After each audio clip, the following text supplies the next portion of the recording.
ଜ୍ୟୋତ୍ସ୍ନା ବାଲକୋନିରେ କ'ଣ କରୁଛନ୍ତି? ଜ୍ୟୋତ୍ସ୍ନା ମ୍ୟାଡ଼ାମ୍ ବାଲକୋନିରେ କ'ଣ କରୁଛ? ତାରା ଗଣୁଛି। ତାରା ଗଣୁଛ? କେତେଟା ଗଣିଲ? ଏପର୍ଯ୍ୟନ୍ତ ଆରମ୍ଭ କରିବାକୁ ନାହିଁ, କେଉଁଠି ଦେଖାଯାଉନାହାନ୍ତି। ହଉ ଆଜି କ'ଣ ମୋତେ କାଲି କହିବ କେତେଟା ଗଣିଲ? ଗୋଟେ ବି ପାଇନି। ଆଜି କ'ଣ କାମ ନାହିଁ ଏଠି ଠିଆ ହେଇଛ? ନା ମୁଣ୍ଡ ଜାମ୍ ହେଇଗଲା ଟିକେ ଆସିକି ଫ୍ରେଶ୍ ହେଉଛ? ଟିକେ ଅନ୍ଧାରେ ଛିଡ଼ା ହେଇକି ଭାବୁଛି। କ'ଣ ଭାବୁଛ? ସବୁ କଥା କହିବି। ଓ ହଉ କେତେଟା କୋଶ୍ଚିନ୍ ଆନ୍ସର୍ ଦେଇଦିଅ। ପଚାର। ସ୍ନାନ ପୂର୍ଣ୍ଣିମାରେ ସ୍ନାନ ମଣ୍ଡପକୁ ଆସନ୍ତି ଯେ ତିନି ଠାକୁର, ସ୍ନାନ କରିସାରି ସେ ବେଶ ଧରନ୍ତି, କହିପାରିବ ନାମ ତାହାର?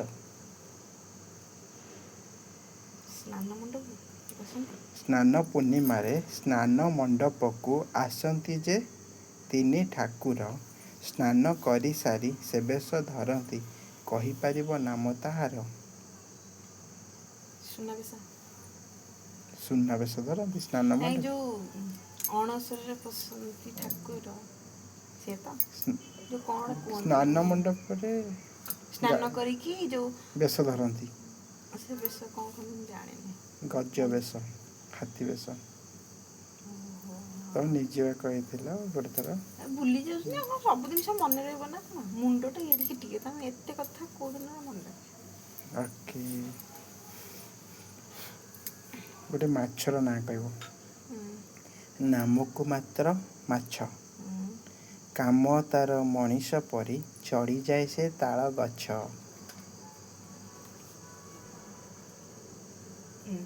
ମାଛ? ଗୋଟେ ମାଛଟେ, ନାମକୁ ମାତ୍ର, ନାମକୁ ମାନେ କହିବାକୁ ଗଲେ ସେ ଗୋଟେ ମାଛ, କିନ୍ତୁ କାମ ତାର ମଣିଷ ପରି ଚଢ଼ିଯାଏ ତାଳ ଗଛ। ମାଙ୍କଡ଼? ମାଛ ମାଛ, ସେ କୋଉ ମାଛ? ସେମିତି କିଛି ମାଛ ନାହିଁ। ତିମି? ମୁଁ ଆନ୍ସର କହିସାରିଲାଣି, କୋଉ ମାଛ? ଓ, କୋଉ ମାଛ? ତା ଲାଞ୍ଜରେ ସେ ତାଳ ଗଛକୁ ଚଢ଼ିଯାଏ। ଜାଣିନ? କେବେ କାହାଠୁ ଶୁଣିନି ବି। କୋଉ ମାଛ ଗଛ ଚଢ଼ିଯାଏ? ଓକେ, ତୃତୀୟ ପ୍ରଶ୍ନ, ବଢ଼ିଆ ପ୍ରଶ୍ନଟା, ଇତିହାସ। ମହାଭାରତରେ ଯୋଦ୍ଧା ଥିଲା ସେ, ସବୁଠାରୁ ମହାବଳଶାଳୀ। ମହାଭାରତରେ ଯୋଦ୍ଧା ଥିଲା ସେ, ସବୁଠାରୁ ମହାବଳଶାଳୀ। 14 ବର୍ଷରେ ଚକ୍ରବ୍ୟୂହକୁ ପାରିଥିଲା ଭେଦ କରି, ହେଲେ ପାରି ନଥିଲା ସେ ବାହାରି। 7 ଯୋଦ୍ଧାଙ୍କର ଶିକାର ହେଲା, କହିପାରିବ ନାମ ତାହାରି? ଅଭିମନ୍ୟୁ। ଠିକ୍ ଆନ୍ସର। ଏଇଟା ଜାଣିଛ ନା, ଅଭିମନ୍ୟୁ।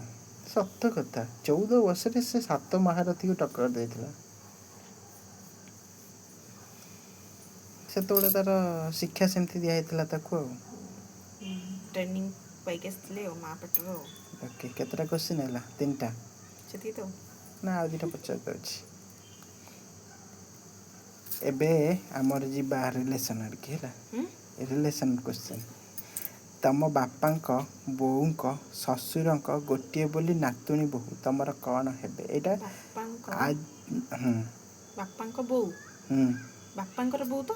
ବାପାଙ୍କ ବୋଉଙ୍କ ଶ୍ୱଶୁରଙ୍କ ଗୋଟିଏ ବୋଲି ନାତୁଣୀ ବୋହୂ। ନାତୁଣୀ ବୋହୂ? ତମର କ'ଣ ହେବେ? ବାପାଙ୍କର ବୋଉଙ୍କର ଗୋଟିଏ ବୋଲି ନାତୁଣୀ ବୋହୂ। ବାପାଙ୍କ ବୋଉଙ୍କ ଶ୍ୱଶୁରଙ୍କ। ପୁତୁରା ବୋହୂ। ମୋର କ'ଣ ହେବେ ତ? ତମର କ'ଣ ହେବେ? ପୁତୁରା ବୋହୂ। କେମିତି? ନା, ବାପାଙ୍କ ବୋଉଙ୍କର। ତମ ବାପାଙ୍କ ବୋଉ କିଏ? ବାପାଙ୍କ ବୋଉ ମା। ମାଙ୍କ ଶ୍ୱଶୁରଙ୍କର। ମା ଶ୍ୱଶୁର। ଗୋଟିଏ ବୋଲି ନାତୁଣୀ ବୋହୂ। ନାତୁଣୀ ବୋହୂ କିଏ?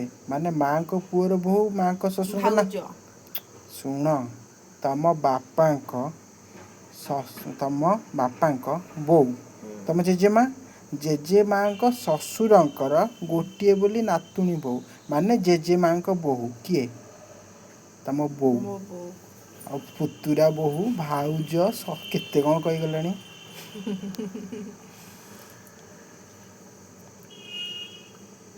ଆଉ ନେକ୍ସଟ ପଚାରିବା 4ଟା ହେଇଗଲା ବା।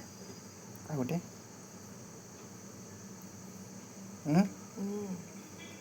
କେଉଁ ଭଳିଆ ପଚାରିବେ?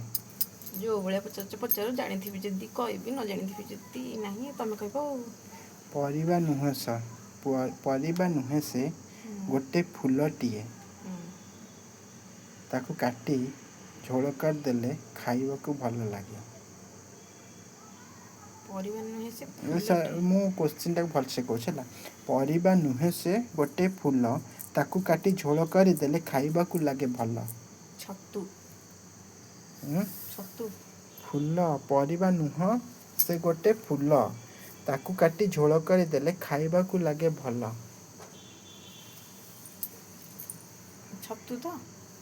ଛତୁ କୋଶ୍ଚିନ୍ ହିସାବରେ ଛତୁ ଆନ୍ସର ଠିକ୍ ହେଉନି। ତାହେଲେ କ'ଣ? ମଶା କୋଉରିଆଟେ କାମୁଡ଼ୁଛନ୍ତି ରେ। ଫୁଲକୋବି। ଓହୋ। ଆଜି ମାଇଣ୍ଡ ପୁରା ଡିଷ୍ଟର୍ବ ଅଛି ନା। ହଉ ତାହେଲେ ରହିଲା, ଆଜି ସବୁ ଫେଲ୍। ଗୋଟିଏ ଆନ୍ସର ଦେଲା।